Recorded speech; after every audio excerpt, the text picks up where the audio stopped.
thanks for coming. This is my first time presenting, so please bear with me. It's kind of a departure. I painted serial killers on mirrors, and their eyes are missing. Basically, it's just supposed to kind of like put you in the place of somebody you never would want to be in the place of and feel uncomfortable.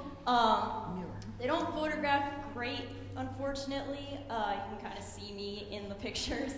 But they're an interactive piece, which I would love to be able to put up, but I still think they came out well. This is Albert Fish. He actually almost made me stop the project. I heavily researched all of these men, there's a detail, and he actually killed children and ate them and wrote letters to their parents about it. So I almost stopped working on these because it disturbed me so much, but I kind of pushed through. But, you know, some of the next ones you probably know better. This is Jeffrey Dahmer, another fun character. This will be really fun to describe. Enjoy. You know about him. He had heads in boxes, and he's in jail, but yeah, there's detail. He's very interesting to listen to now. It's kind of like he pretends he was a different person.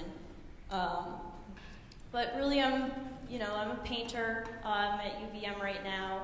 I'm kind of an illustrator at heart, which you can kind of see in my style, I think. And I'm trying to kind of converge painting with illustration. This is John Wayne Gacy. He was a really prominent community member, actually, and would dress up like a clown and do children's birthday parties, and would pretend to have different hardware projects and then take home the boys and bury them under his garage after he killed them. I'm sorry about this. I feel bad.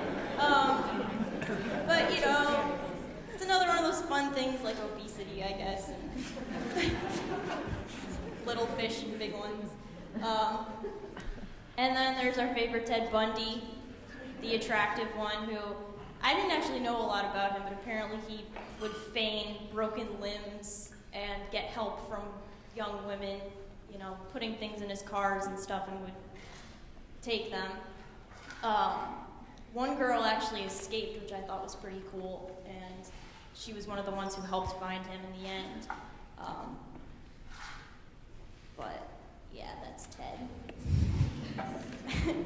For the details, I just kind of tried to pick areas that I thought ended up kind of interesting and parts of their face. A lot of times it ends up being like their mouths and their cheeks, which I thought was pretty cool.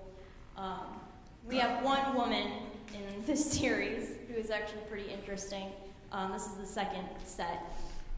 The first woman is Tilly Klimek, and she would actually marry men for their money and then murder them. But she liked to pretend that she was psychic, and she would use the deaths of her husband to prove that. So, because she knew when they were going to die. And people believed her. There was a time, I guess, where she went to buy a dress, and they were like, oh, well, what's the occasion? She's like, oh, my husband's funeral. And they're, oh, I'm so sorry. When did he die? And she said, next week sometime. So, she was a sharp one.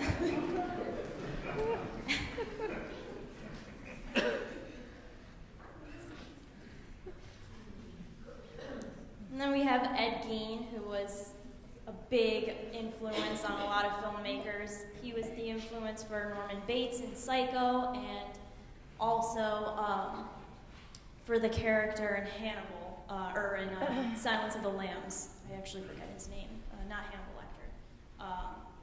But he was the one who lived in a neighborhood as a nice guy. Everybody trusted him, but he would steal corpses from the local graveyard and make them into lamps in his home. Had a nice touch, I guess. That's Ed.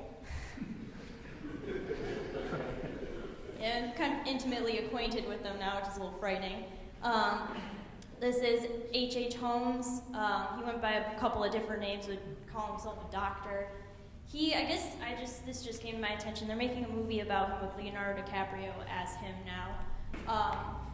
He actually was in Chicago in the late 1800s. He built a huge hotel across the street from a pharmacy and filled it with all these really complicated rooms, switched architects like 5 times to get all these weird doors that would only open from the outside and stairways that led to nowhere. And that's where he would take all of his victims, which was pretty crazy, and nobody had any idea.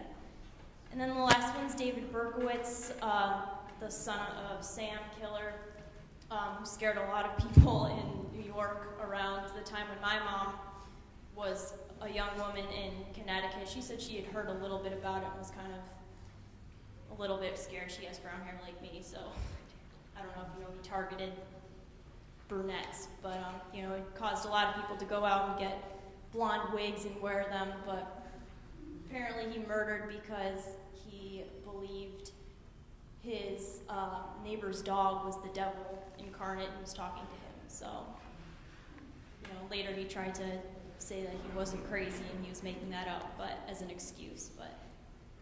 And that's all of them together.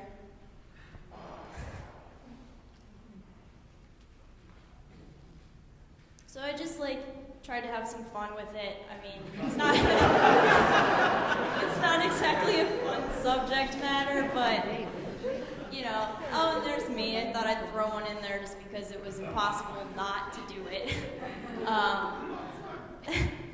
But I like to have a little bit of humor with all of my work, so I hope in something so dark you can kind of see a little bit of hilarity in it.